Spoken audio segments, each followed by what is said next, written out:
పన్నీర్ బుర్జీ అండి. చాలా సింపుల్గా చేసుకోవచ్చు.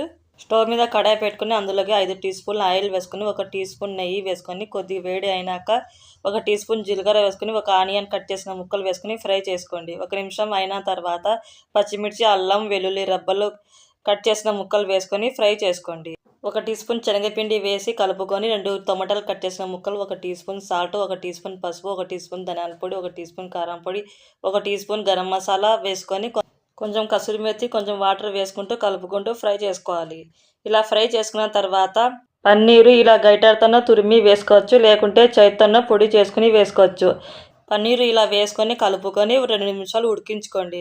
వాటర్ తక్కువ అయితే కొంచెం హాట్ వాటర్ వేసుకోవచ్చండి, ఒక చిన్న గ్లాస్తో. 2 నిమిషాలు అయిన తర్వాత 3 టీ స్పూన్ల పాలు వేసుకోవచ్చండి. మీగడ పాలు ఉంటే ఇంకా బాగుంటుంది, సూపర్గా ఉంటుంది పన్నీర్ బుర్జీ అనేది.